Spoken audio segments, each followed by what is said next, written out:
नमस्कार मित्रांनो, धोंड्याचा महिना म्हणजेच अधिक मास हा अत्यंत पवित्र आणि धार्मिक दृष्ट्या महत्त्वाचा महिना मानला जातो। या महिन्यात अनेक परंपरा, रीतिरिवाज आणि खास मानपान केले जातात।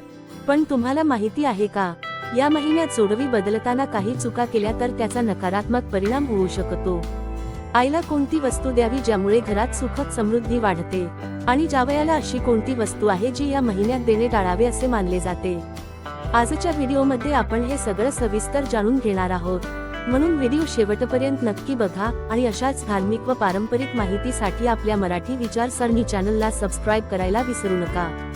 धोंड्याच्या महिन्याचे महत्त्व। अधिक मास किंवा धोंड्याचा महिना हा दर 3 वर्षांनी येतो। हा महिना भगवान विष्णूंना समर्पित मानला जातो। या महिन्यात दान, पूजा, जप, व्रत आणि सेवा यांना खूप महत्त्व असते। असं मानलं जातं की या महिन्यात केलेले पुण्य अनेक पटींनी वाढून मिळते। म्हणूनच या काळात स्त्रिया विशेष पूजा करतात, माहेरून वाण दिलं जातं, जावयाचा मान केला जातो आणि काही खास परंपरा पाळल्या जातात। जोडवी बदलण्याची परंपरा। लग्न झालेल्या स्त्रियांसाठी जोडवी ही केवळ दागिना नसून सौभाग्याचं प्रतीक मानली जाते। धोंड्याच्या महिन्यात काही ठिकाणी नवीन जोडवी घालण्याची किंवा जुनी बदलण्याची परंपरा आहे। असं मानलं जातं की यामुळे वैवाहिक जीवनात सकारात्मक ऊर्जा येते आणि पती पत्नीचं नातं अधिक मजबूत होतं। पण जोडवी बदलताना काही चुका अजिबात करू नयेत। जोडवी बदलताना या चुका करू नका। एक, तुटलेली जोडवी पुन्हा वापरू नका। अनेक महिला तुटलेली किंवा वाकलेली जोडवी पुन्हा वापरतात, पण धार्मिक मान्यतेनुसार हे अशुभ मानलं जातं। तुटलेली जोडवी नात्यातील तणाव, अडचणी आणि नकारात्मकता दर्शवते असं मानलं जातं। म्हणून जर जोडवी खराब झाली असेल तर ती वाहत्या पाण्यात विसर्जित करा किंवा योग्य पद्धतीने बाजूला ठेवा। 2, रात्रीच्या वेळी जोडवी बदलू नका।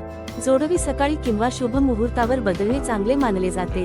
रात्रीच्या वेळी किंवा रागाच्या अवस्थेत जोडवी बदलणे टाळावे, कारण अशा वेळी नकारात्मक ऊर्जा वाढते असे मानले जाते। 3, दुसऱ्याची जोडवी वापरू नका।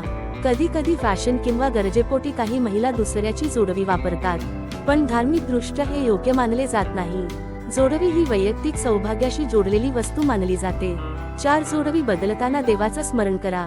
नवीन जोडवी घालताना ओम नमो भगवते वासुदेवाय हा मंत्र म्हणावा। यामुळे सकारात्मकता आणि शुभ ऊर्जा मिळते असे मानले जाते।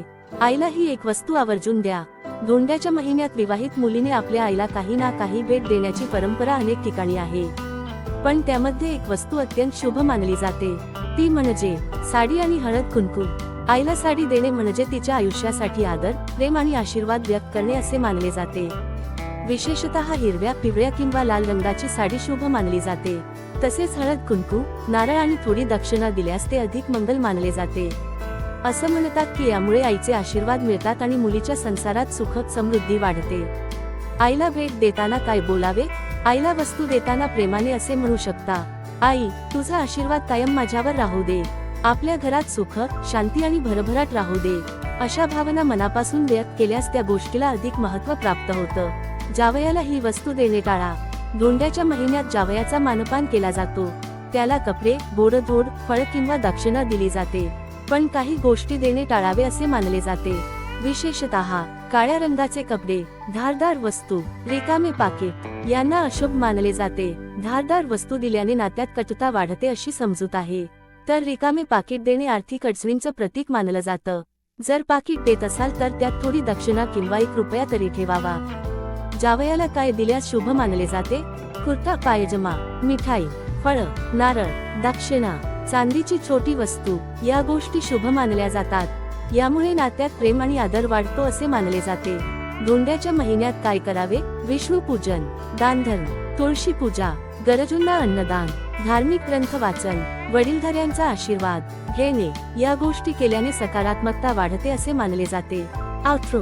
तर मित्रांनो, आज आपण जाणून घेतलं जोडवी बदलताना कोणत्या चुका टाळाव्यात, आईला कोणती वस्तू द्यावी, जावयाला कोणत्या वस्तू देणे टाळावे, आणि धोंड्याच्या महिन्याचं धार्मिक महत्त्व। तुमच्या घरी धोंड्याच्या महिन्यात कोणती परंपरा पाळली जाते ते कमेंट मध्ये नक्की सांगा। व्हिडिओ आवडला असेल तर लाईक करा, शेअर करा आणि आपल्या मराठी विचारसरणी चॅनलला सबस्क्राइब करायला विसरू नका। धन्यवाद।